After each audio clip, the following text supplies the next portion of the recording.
Boa noite a todos. Vamos tentar gravar a aula teórica de flor. Vamos iniciar com a definição.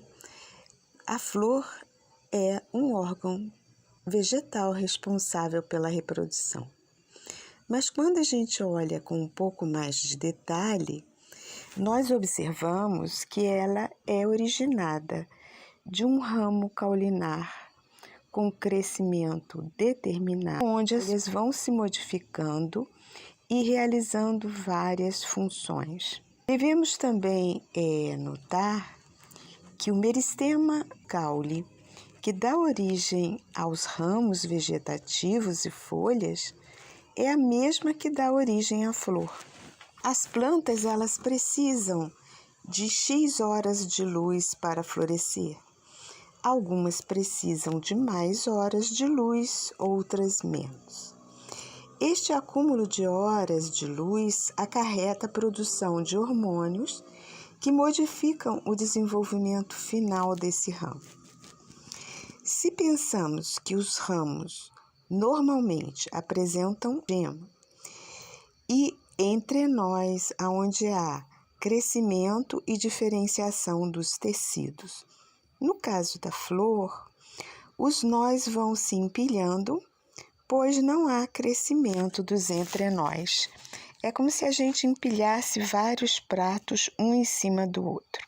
No primeiro nó, olhem a flor, então, do esquema à esquerda, a flor com as pétalas amarelas. No primeiro nó, ou no nó mais externo, as folhas ainda são verdes. Em algumas plantas, são bem parecidas com as folhas vegetativas. São as sépalas. O conjunto de sépalas forma o cálice, que nós vamos representar por K. As sépalas, elas protegem a flor em botão. No segundo nó, ou no nível mais acima, as folhas já se modificaram, apresentando cores, cheiros, guias de néctar, que no nosso esquema estão de cor amarela. Elas atraem possíveis polinizadores. O conjunto de pétalas é chamado de corola e nós vamos sempre representar por C. No terceiro nó, as folhas já se modificaram tanto que nem nos lembram mais folhas. Houve uma redução da parte laminar, ficando só o tecido de condução, e no ápice o tecido esporogênico. São os chamados estames. O conjunto de estames forma o aparelho reprodutor masculino, o androceu, andros masculino. Lembrem de androides. No quarto e último nível, ou no nó mais interno, há ainda uma modificação mais radical das folhas. São as chamadas folhas carpelares ou carpelos. Estas folhas se fecham sobre si mesmas para proteger os óvulos. Então, quando os óvulos são fecundados e se transformam em sementes, a parede do carpelo se desenvolve e se transforma em fruto. Daí o nome do grupo angiospermas, plantas cujas sementes estão protegidas dentro de uma urna, o fruto. O conjunto de carpelos forma o aparelho reprodutor feminino, o gineceu, gine feminino, lembre, ginecologista. No esquema aqui ao lado, nós temos a flor em corte longitudinal, mostrando mais alguns detalhes. Nós temos o pedicelo, que sustenta a flor, o receptáculo floral, que recebe as peças florais, sejam sépalas, pétalas, estames e o carpelo ou carpelos. Aqui no estame, a porção fértil, que é a antera, já está mostrando o pólen, E no gineceu, nós temos apenas um único óvulo dentro do ovário. No segundo slide, nós vamos observar a origem e o desenvolvimento dessa geral em flor. Notem que na primeira foto, na letra A, à esquerda, nós não temos ainda muita modificação. Você tem uma estrutura abaulada, mas se você olhar no entorno, a gente já começa a observar algum esboço de sépala. Na foto B, nós já observamos as sépalas bem formadas, já independentes dessa estrutura mais central e o início da formação das pétalas. Mas não observamos nada ainda do androceu e do gineceu. Na foto C, nós já temos as sépalas, as pétalas bem delimitadas e já se observa os estames entre as pétalas bem deformados e o centro, que seria o gineceu, ainda imaturo. Na foto D, à direita, olhem o gineceu ou a folha carpelar central já formando uma invaginação, né, e se fechando sobre si mesmo. As fotos E e F, as últimas, já correspondem às flores bem formadas, em que nós retiramos as sépalas e as pétalas da frente. A primeira a gente observa os estames com a porção fértil, que é a antera, com 2 cavidades cheias de pólen. E na direita, nós temos na parte mais central, como se fosse uma garrafinha, uma abertura apical, que vai corresponder ao estigma, que vai receber o grão de pólen, já a formação do eixo, que vai conduzir o tubo polínico, e na porção basal, o ovário já com uma estrutura lá dentro, que provavelmente é um óvulo imaturo. No slide 3, nós vamos falar um pouquinho da importância da flor. Para a planta, é evidente que é a reprodução e a manutenção da espécie. Para o homem, nós temos plantas medicinais, como a arnica, a calêndula, a camomila. Nós temos algumas plantas alimentícias, como a couve-flor. Nós temos óleos essenciais, como a rosa, o jasmim, a alfazema. E nós temos as plantas ornamentais. E existe um nicho muito importante na produção de flores ornamentais, né? Lembrem da olambra. Arranjo das peças florais. Nem sempre essas peças florais, elas estão arrumadas da mesma maneira.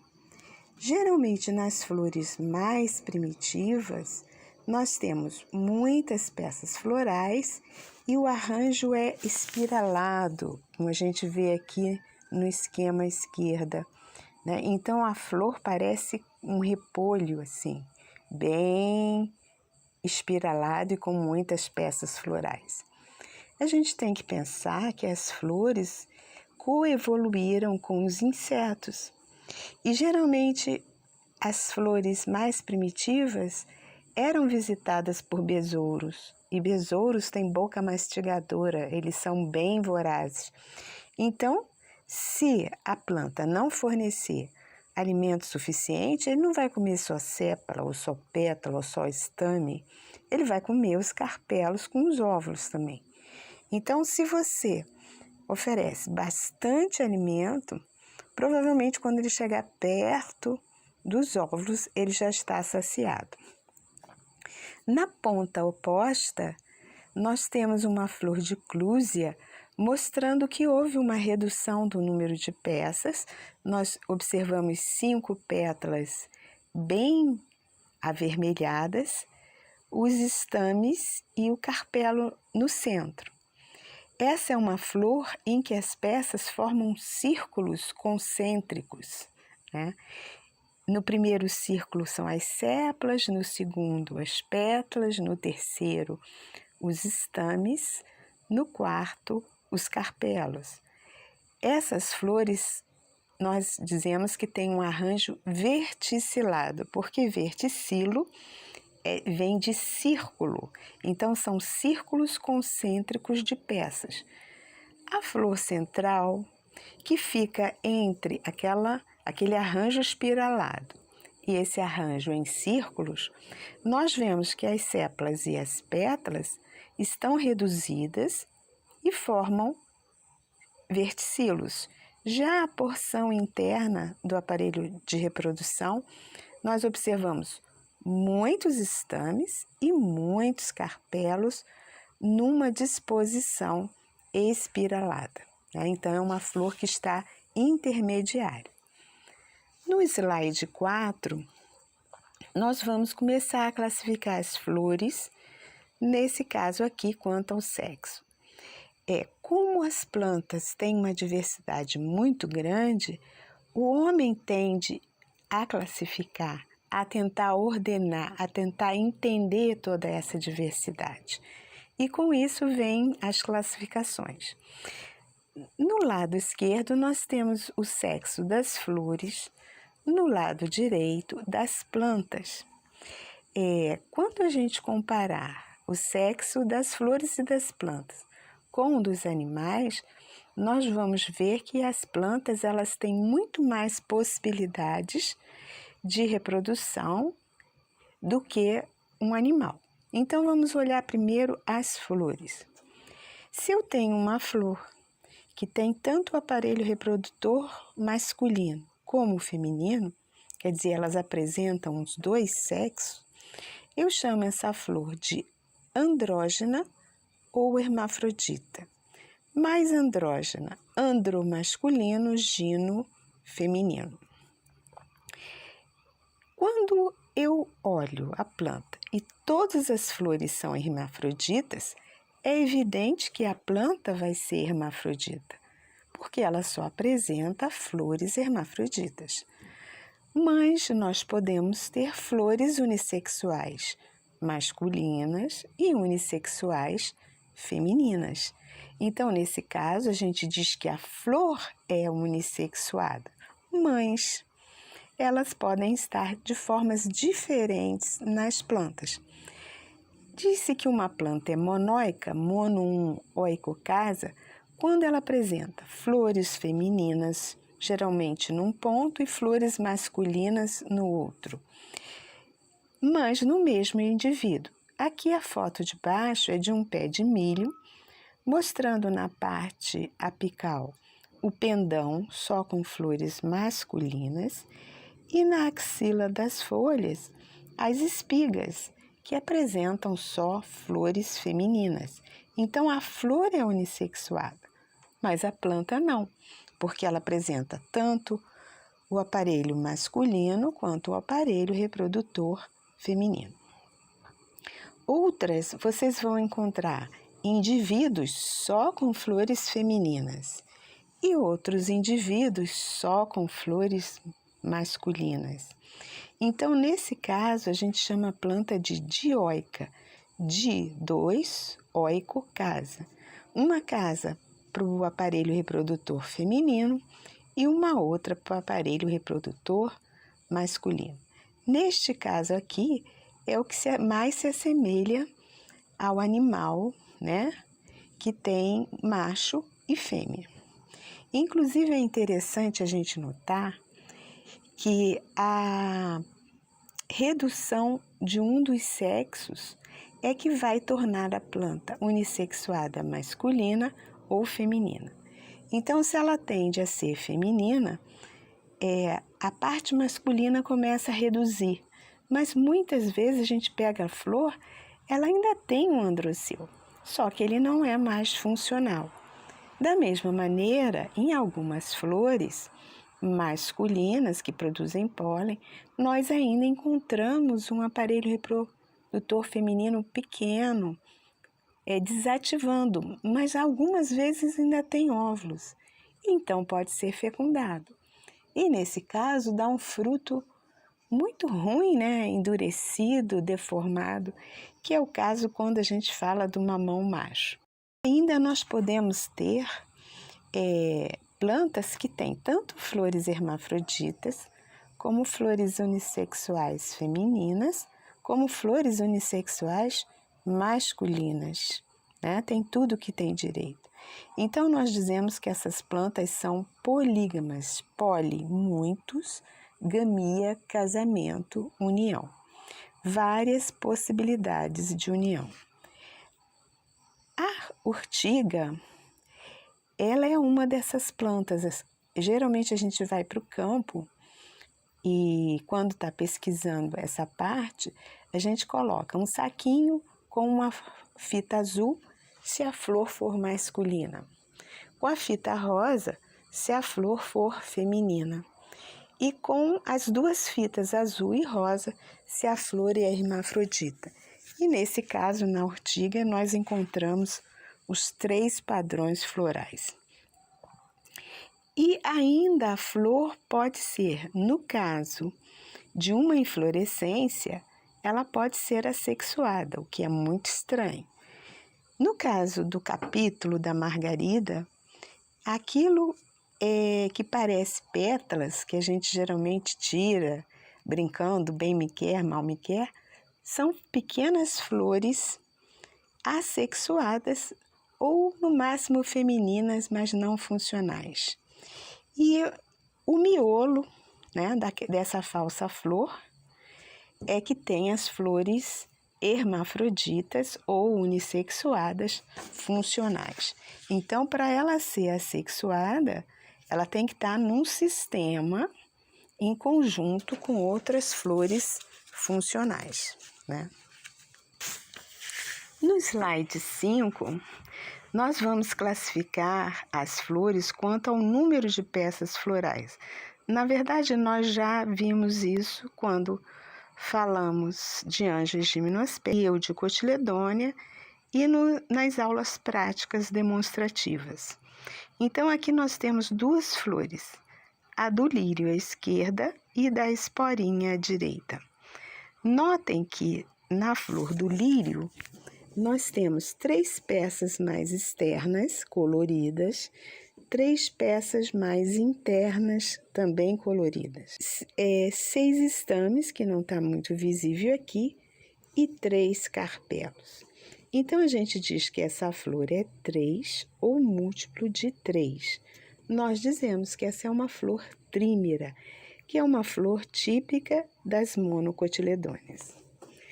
Na esporinha, a gente não consegue observar as sépalas, mas nós vemos 5 pétalas roxas, ela tem 5 estames, mas há uma redução do número de carpelos para 2. Isso é comum nas flores mais evoluídas, ter uma redução do número de carpelos.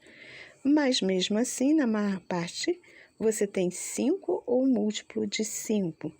Então, nós falamos que essas flores são pentâmeras, penta, 5 mero divisões. As flores pentâmeras, elas são típicas das eudicotiledôneas. Mas a gente vai fazer aqui uma observação.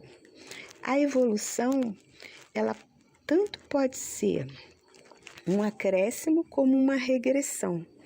Então, nas eudicotiledôneas, nós vamos encontrar algumas famílias que vão apresentar o número 4 ou múltiplo de 4. Nós chamamos essas flores de tetrâmeras. E vamos observar outras que têm o número 6 ou múltiplo de 6. Nós chamamos de hexâmeras, mas são flores geralmente mais primitivas. Então, a gente não vai confundir com mono, porque a folha vai ser diferente, o padrão do sistema radicular vai ser diferente, né? Porque 6, lembrando, é múltiplo de 3, né? Passamos para o slide 6. No slide 6, nós vamos classificar as flores quanto ao número de verticilos protetores. Aqui à nossa direita, nós temos uma flor de gramínea. Gramínea é uma flor que tem uma polinização pelo vento, anemófilo. E se é pelo vento, para que ela vai gastar energia formando pétalas coloridas, perfumadas, com guias de néctar, se a ação é mecânica do vento? Então, ela investe toda essa energia para produzir mais pólen. Essas flores, então, não têm nem cálice, nem corola. Então, a gente diz que elas são aclamídeas. A, em grego, é negação, clamus, manto protetor. Então, elas são sem manto protetor. Vou precisar decorar esse termo? Não. Mas, de tanto a gente usar, a gente acaba incorporando ao nosso vocabulário. Mas a gente vai poder consultar esses termos. Aqui nós temos abaixo uma florzinha do Bougainville, ou as Três Marias. Quando a gente olha, ele só tem uma peça floral externa que corresponde ao cálice. Então, a gente diz que essa flor é monoclamídea, um único manto protetor. Geralmente, a gente acha que as pétalas no Bougainville são aquelas brácteas coloridas, lindas, né? Mas a flor mesmo, ela é esbranquiçada e bem pequenininha e bem feinha. Quem chama atenção ali são as brácteas florais, não são sépalas nem pétalas. Mas a maioria das flores apresentam tanto o cálice quanto a corola. Nós temos aqui uma flor de orquídea, mostrando as 3 sépalas mais externas e as 3 pétalas mais internas, sendo que uma é bem maior, que corresponde ao labelo, a que tem os guias de néctar e que chama a atenção e serve às vezes de plataforma de pouso para os insetos. Essas flores que têm o cálice e a corola, quer dizer, os 2 verticilos protetores, nós chamamos de diclamídea, de 2, clamus, manto protetor. No slide 7, nós vamos trabalhar a simetria das flores. Essa primeira flor à esquerda é uma flor que tem 4 pétalas. Notem que elas são basicamente do mesmo tamanho e equidistantes. Quando você passa um plano na vertical, você tem um lado direito igual ao esquerdo. Se você passa um plano na horizontal, você tem a parte superior igual à inferior. Nós ainda podemos passar 2 planos inclinados, um para a direita e o outro para a esquerda, e nós observamos que um lado é igual ao outro. Então, nós falamos que essa flor é uma flor de simetria radiada, mas os botânicos geralmente usam mais o termo actinomorfa. Morfa vem de forma, morfologia. Actino vem de raios, estrelas, né? Então, morfologia radiada ou morfologia de estrelas. Toda estrela, né? Ela apresenta mais de um plano de simetria. Olhando agora o esquema à direita, nós observamos que essa flor tem 5 pétalas, mas de tamanhos diferentes e arrumadas também de formas diferentes. Nós temos 2 pétalas menores para um lado e 3 para o outro. Se eu passo um plano aqui na vertical, eu vou observar que o lado direito é igual ao esquerdo, mas se eu passo um plano transversal aqui ou na horizontal, eu já sei que a parte superior não é igual à parte inferior. Então, esse padrão de flor só aceita um único plano de simetria, né, em que um lado é igual ao outro. Nós chamamos, então, essa flor de que apresenta simetria bilateral, como a gente, mas os botânicos usam mais o termo zigomorfa, forma de zigoto, né? Ou impar, em que tem um lado igual ao outro. Notem que geralmente o ovo ou o zigoto é polarizado. Um ponto pode ser os membros superiores, ou outros membros inferiores, ou a boca e o ânus. Então, sempre tem um alinhamento para a diferenciação das estruturas. E no último caso, que é bem raro, eu só conheço a cana da Índia ou o biri, em que uma peça é diferente em forma e tamanho. Então, não tem como eu passar nenhum plano aqui em que um lado vai ficar igual ao outro. Nós chamamos, então, essa flor de assimétrica. Desculpe, já fui. No slide 8, nós vamos falar do androceu. Vamos notar aqui, no lado direito, na foto mais escura, que o androceu, o aparelho reprodutor masculino, é formado por folhas estaminais ou estame. Nós já falamos que o estame não lembra mais uma folha, né? Ele ficou só com a nervura principal, onde correm os feixes de condução, que é o filete, e a porção apical fértil, que nós chamamos de antera. Geralmente a antera é formada por duas cavidades cheias de pólen, que são as tecas, e uma cavidade é unida à outra através de um ponto que nós chamamos de conectivo. Aqui à esquerda nós temos um corte anatômico da antera, mostrando as duas tecas. Cada teca tem 2 sacos polínicos e no centro uma porção que tem um feixe de condução, que é o conectivo. Na parte superior, à esquerda, nós temos o pólen.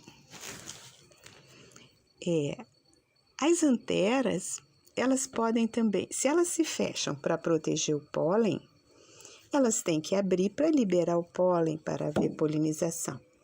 Então, nós temos 3 possibilidades da antera abrir para liberar o pólen. O mais comum é que ela se fenda de uma ponta a outra, né, formando uma fenda ou rima. Daí a gente diz que a deiscência é rimosa. Ela pode também abrir só nos poros apicais. Nesse caso, geralmente ela vai precisar de um inseto mais vigoroso, como o mangangá, que vibra, para que o pólen saia, né, daqui de baixo em direção aos poros. Nós dizemos, então, que a deiscência é puricida. E o último esquema aqui mostra 2 aberturas com tampinhas, né, ou 2 poros com tampinhas. Essas tampas se abrem e fecham, são as valvas ou válvulas. Esse padrão aqui só ocorre na família do abacate, do louro, é a família Lauraceae, né? Então, basicamente, nós não vamos ver, né? Porque nós não vamos estudar Lauraceae. Mas abertura em fenda ou abertura em poros é bem comum. No slide 9, nós vamos falar do gineceu. Lembrando que ele é o aparelho reprodutor feminino formado por folhas carpelares fechadas. Notem aqui à esquerda, no esquema mais escuro, quando ele se fecha, ele forma 3 regiões distintas. Uma mais apical, que recebe o grão de pólen, que nós chamamos de estigma. Um eixo que conduz o tubo polínico, que nós chamamos de estilete. E uma porção basal geralmente mais alargada, que guarda os óvulos, que nós chamamos de ovário. Aqui do lado direito nós temos uma foto em microscopia de varredura mostrando os estigmas. Os estigmas aqui lembram dedos onde o pólen gruda. Aqui no estilete nós vemos tubos polínicos sendo já germinados, contendo os gametas, e aqui um corte transversal do ovário. Notem que ele tem 3 carpelos, 3 cavidades ou lóculos, e nessa seção aqui, nós observamos 2 óvulos por cada carpelo presos num eixo central. No slide 10, nós vamos ver a classificação quanto à posição do ovário. Isso é muito importante para a planta porque esse primeiro esquema aqui da esquerda, nós vemos que temos sépalas, pétalas, estames e o carpelo está numa posição superior, né, em cima do receptáculo floral. Nós falamos então que esse ovário é súpero, mas como existem insetos que podem devorar esse ovário e os óvulos, não é muito interessante que ele continue nessa posição súpera. Ele tende a ir afundando no receptáculo floral e tomar a posição aqui de baixo de um ovário ínfero, quer dizer, um ovário que afundou no receptáculo floral. Então, ele fica mais protegido, né? As peças florais sempre estão acima da posição, então, desse ovário. Entre o ovário súpero e o ovário ínfero, nós temos uma gradação, né? Ele pode ir afundando devagar, ficar uma parte ainda externa e outra já afundada, ou pode também haver uma elevação da estrutura do receptáculo, com as sépalas e pétalas, formando como se fosse uma parede de proteção em volta do ovário. Então, nós dizemos que esse ovário tem uma estrutura que nós chamamos de hipanto, que é essa estrutura aqui do receptáculo alongado. Muitos ovários que nós vamos observar, boa parte das vezes eles serão súpero, poucos serão ínferos. Vamos fechar a nossa aula de hoje aqui, porque nós já falamos bastante. Tem uma bibliografia de consulta interessante para vocês observarem. Tentem também sempre ver outras aulas que falem de flor, né, de outras universidades, outros blogs. Vamos então fechar por aqui. Na próxima aula, a gente então vai falar da dupla fecundação. Obrigado e até a próxima.